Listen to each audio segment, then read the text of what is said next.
investing in property makes sense. Investing in the right property takes knowledge. Welcome to the Rewarding Property Decisions podcast. I'm Jarrod McCabe, Director of Wakeland Property Advisory. Join me for expert insights into the fundamentals, trends and opportunities to help you create long-term wealth through smart property decisions. Hi everyone, and welcome to episode 120 of the Rewarding Property Decisions podcast. Well, AI is very much a hot topic across most industries within the country, certainly around employment down the track. But and the property market is certainly no different to that. Property buyers can now ask AI any sorts of questions and gather huge amounts of information as well. At a minimum, it's things like demographics, median house prices, sale history, and that's just to name a few. There's plenty of other areas where you can gather information. But by no means is it perfect either. And some of these programs, particularly around assessing values for property buyers, AI is very much there to satisfy the user and sometimes to provide the information that they want to hear rather than what perhaps they need to hear. And that can be a real query when it comes to valuation sides of things. And it's a danger that investors start to take all information from AI as fact, which can start to repress human traits such as just being skeptical and asking questions and making sure that you're getting the right information. Because it is well known that AI does tend to hallucinate when it lacks raw information. And some of the answers that it gives, it provides with absolute certainty, even though it's not necessarily correct. Now, when there's glaring mistakes, it becomes quite obvious and the user can generally see that. But it's when it's not a glaring mistake that there can start to become a few issues and things can slip through, which then can impact on decisions based on the information that's been provided. So that's something that you need to be querying. The problem is that if you're having to check up on everything, the query then becomes, well, why am I using AI in the first place? Now it's getting better and better, and I certainly am not keeping up with it across a lot of areas, but from a property perspective, we keep a very close eye on it. And so we're wanting to make sure that it is going to be useful and that it is going to be beneficial to us and obviously to our clients as well. So I thought today I wanted to focus more on the valuation side of things and the value assessment side and how AI tools are being used and how they gather information and how that compares to us as individuals doing our own assessments, doing our own physical inspections and gathering our own information. So to start off with, I'll look at it from a perspective of what AI relies upon when it's doing these valuation assessments. And the first one is very much around sales results, which obviously we as humans would do the same thing as well.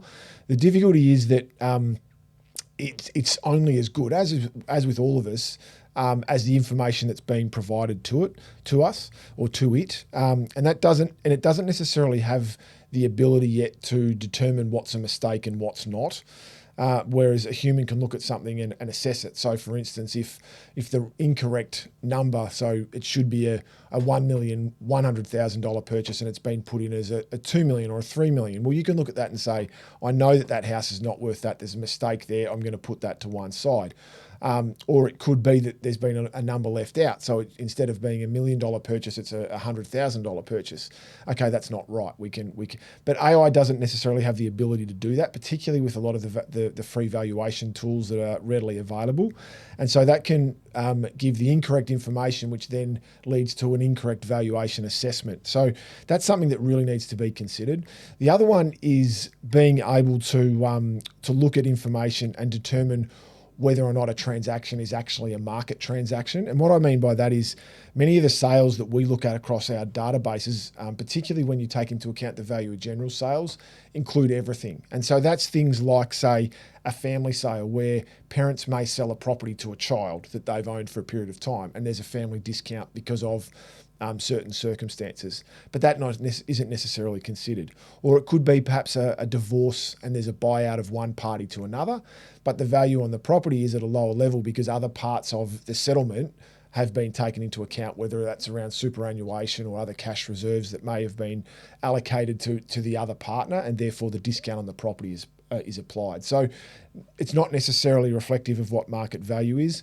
Or it could be something like an adjoining owner purchase where someone's prepared to pay a premium for a property because it's going to add significant value to theirs. So to the general market, that's not where value sits. but to this particular buyer, it's worth a hell of a lot more. So that doesn't necessarily reflect what market value is either. And AI doesn't necessarily have the ability to determine that as to whether or not it is reflective of market value levels. So it's something that just needs to be remembered. The next one is around property details, and this is a bit like value assessments and assessing comparables, because when it comes to property details, again, it's the information that AI can analyse is only as good as what's been put in front of it. But it can take into account incorrect information. So things like it might have been that someone's made a mistake and marked a property as a 4-bedroom house when it's actually only a 2-bedroom house. And so AI assumes that it can compare that. Or it could be that it's been marked down as a house when in actual fact it's an apartment. And so it's compared at a lower level when it should be at a higher level. So these are things that need to be taken into account, and that heavy reliance on the correct information. So it needs to be correct. Now, a human, as I said before, can double check that and can look at those sorts of things. But if you're having to double check everything, then it becomes, well, I may as well be doing this on my own. The next one is that AI tends to treat all sales as equal, and not all sales are the same. And what I mean by that is it's not probably as sophisticated yet, but this is an area where we will see significant improvement, and we already have, but it will continue to improve fairly drastically. And this is going to be an area where it will be able to make decisions and really start to analyse sales evidence a bit more. So what I'm talking about here is things like the position of a property within a street. So for example, as a development site, is the property being on the corner giving 2 street frontages, meaning that all townhouses that may be constructed on that site can have their own street frontage, so no need for common property, which means a developer will pay a premium for that. So being able to analyse that out and look at that. The orientation, obviously north facing being on one side of the street or south facing on the other, there'll be a premium paid for that. Again, particularly when there's potential construction and large frontages and people wanting to maximise natural light. The condition of the property is something that needs to be considered significantly as well. And that's not just around pure renovations, that's just around the overall condition. And so it's very important, these aspects, when assessing value and being able to analyse them and determine where you put premiums on certain elements and where you take reductions off for others. And then the next one and the final one in this is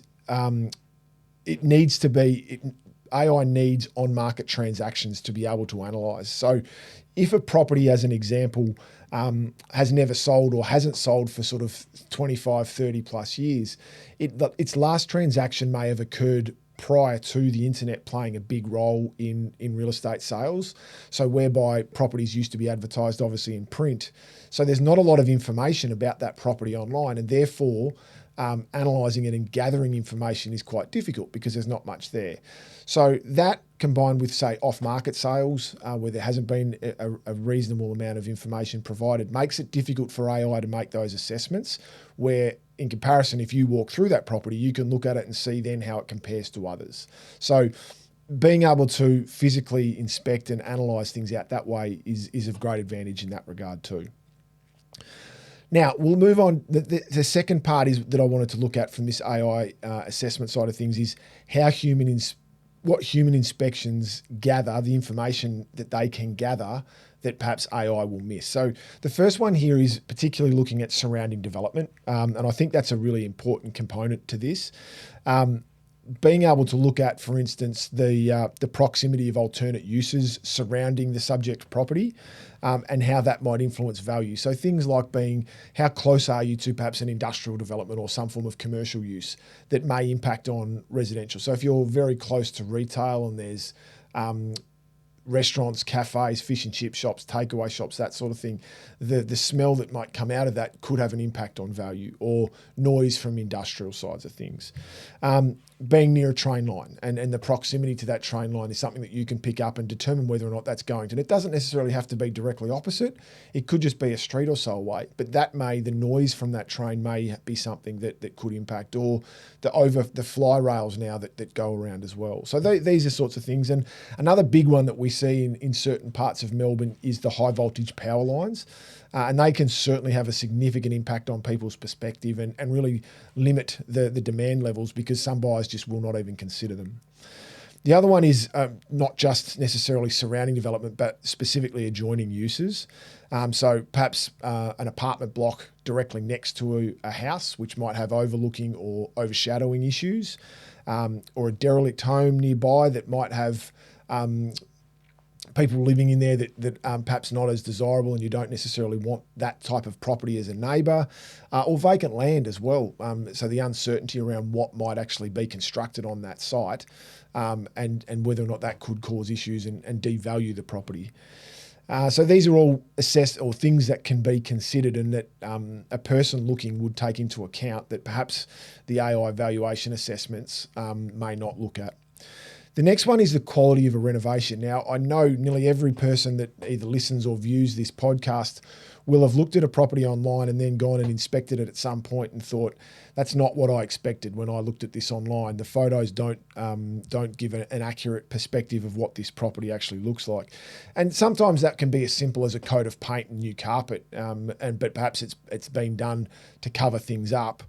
And sometimes it is just as simple as, there's been a few cracks, or we've painted some tiles in the bathroom and made some slight improvements to a kitchen. But things can look very different when you arrive.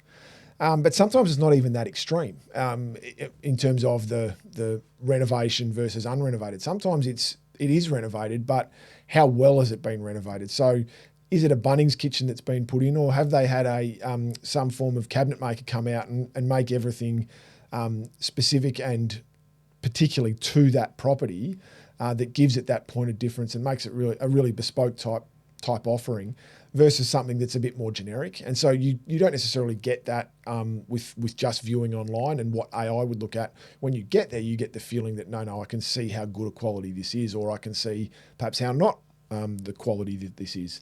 It can be sometimes it's not necessarily to that level either. It's the quality of the floor covering. So the quality of timber floors can vary greatly. The quality of carpet can vary greatly. The quality of appliances that have been installed can vary greatly. So all of those sorts of things that perhaps may not be necessarily as apparent from looking at things online will become very apparent once you go and physically inspect something. Probably one of the most important that I'm not convinced yet that AI takes into account, and again, it's something that perhaps it hopefully will be able to down the track, is the floor plan. And I can't emphasize this enough. It's probably whenever I see something new come online, I really don't skip through photos. The first thing I go to is to look at how the floor plan works and where it sits and how it flows and whether or not it's got the right layout for that type of property. And I think floor plan is such an important component to making a decision around whether or not a property works to pursue it, and certainly around how you're going to value assess that property. If a property doesn't have the right proportions, if it doesn't connect the dwelling in the right way, it can seriously reduce its value. So bedrooms and bathrooms and living zones, they're all really important, but if they're not in the right spots within the development, within the house or the apartment, then it can really detract from someone's livability and whether or not they're going to be prepared to pay a premium for that type of property. So the nuance that AI, I'm just not convinced it captures that floor plan element just yet. And something similar to that from an apartment and a unit perspective, and even a townhouse point of view, is the position of that dwelling within a development. And I think that's a really important part as well, because the position in the block can have a significant influence on value, whether that's the privacy, so whether or not there's neighbouring properties that can look in on you, particularly in a larger apartment block, you might have other buildings that are close by that can see in. Then it can really influence the natural light. So in some of the older style apartment buildings, if you're down lower and there's neighbouring properties nearby or trees, that sort of thing, they can be quite dark. There can be noise issues if you're sitting right on a driveway or right near where the bins are stored. So that can be a bit of an issue. And obviously aspect as well. The more elevated you are, the more chances you are of having a really nice view out over a street or perhaps of the city or of water views, that sort of thing too. So position in the block from an apartment and from a unit point of view, villa units being at the front is typically seen as being the most desirable because you've got a street aspect. But some people like the rear element because you can quite often get a bigger backyard, but also the privacy of not having people going past you all the time. So there's different preferences there, but position in block is not necessarily something that is overly well considered. But I think, again, that will improve over time.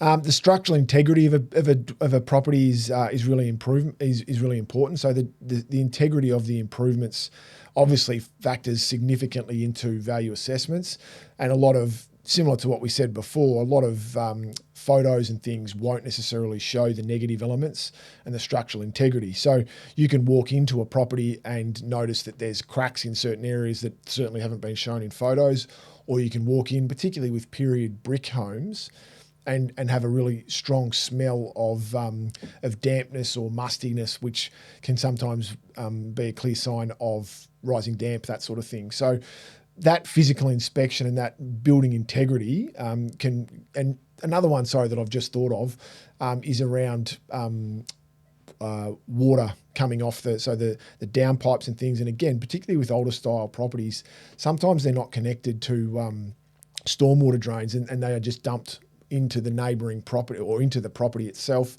and water just flows under. So the integrity then can be hampered. But most people can walk into a house and feel whether or not it needs to be re-stumped and whether there's issues there. That's going to be pretty difficult for AI to be able to do, and evidence is not shown by that online. And then the final one is around personal preferences, and it's a pretty simple one, but there'll be certain elements to buying a property that you will value that perhaps even the general market won't. And if you find certain things really important, you're going to need to see those, and you may pay a premium for those, but others may not, or you may detract certain ththings that others might find valuable, but that might impact on yours. So things like, as I said before, that adjoining owner purchase. If you've got a specific reason to buy a property, then you might pay a premium for that, and the AI assessment won't necessarily factor that in. I've certainly seen a lot of times where premiums have been paid for properties, and I've then spoken to an agent afterwards to find out what was behind that. And there was one in Blackburn about 2 years ago, and I found out afterwards that the purchaser lived around the corner, and they wanted lived in that street, and they wanted something for their elderly parents to be close by, and were pretty much going to do whatever they needed to buy that property. And it was certainly well above what I saw as market value, but from a personal preference perspective, that suited them really well. So that's hard to ascertain when it comes to assessing values. So I guess what I wanted, the takeaway from here though, should be that I'm not trying to say that AI doesn't have a place, because I absolutely think it does. I think it's going to get better and better around assessing value. But a lot of the things that it utilises relies on information that needs to be double checked and made sure that it is reliable and it is accurate. And I think as it gets better at being able to determine itself whether or not that's right or that's right, and whether or not it's reflective of what you need it to be, the better it gets at that, the more reliable it will be for you to utilise and rely upon. I guess some of the ones that a lot of people use from a valuation assessment perspective at the moment are the free ones on generic websites, which provide information which can be useful, but I guess what I would say is you get what you pay for, and those sorts of things which are free and generic don't necessarily paint the full picture of where value assessments and how they should be made. And that might be my valuer background coming out of me a bit. But the case study for today was a website assessment that we had where a client came to us a few years ago after we'd purchased a property for them. And they were very concerned that it had gone backwards in value, and we were assuring them from our knowledge that it certainly hadn't, and that it had more likely increased in value in a pretty short space of time. But they were adamant that it had gone backwards. And once we asked them why, they said, "Oh, well, it's telling me the website's telling me that it's only worth X dollars, and I paid Y for it." And it was about $100,000 difference in a sort of 12 to 18 month period. So we went away and did some due diligence and looked at things, and the website had assessed the value of the property at $100,000 less, exactly in line with another apartment that had sold within this block within the previous 3 months, even though we'd paid a bit more than that for this property previously. The difficult thing was for this person that they didn't know, once we did our analysis, that property that the AI instrument had relied upon was actually a family sale. And we could see the vendor and the purchaser, and it was clearly a relative that had bought one and another out. And therefore, the value of the property wasn't market rate, it wasn't market reflective. Once we explained that to them and explained why it had been done, they felt a lot more relieved and very understanding. But again, it's just another reason to be cautious around some of these valuation assessments, that's all. But thanks very much for joining me. That's episode 120 in the book. As always, please feel free to share the podcast far and wide. Subscribe on our YouTube and podcast channels, and share the podcast far and wide with friends and family. Otherwise, if you'd like further information, visit our website, wakeland.com.au. Otherwise, we wish you all the best with your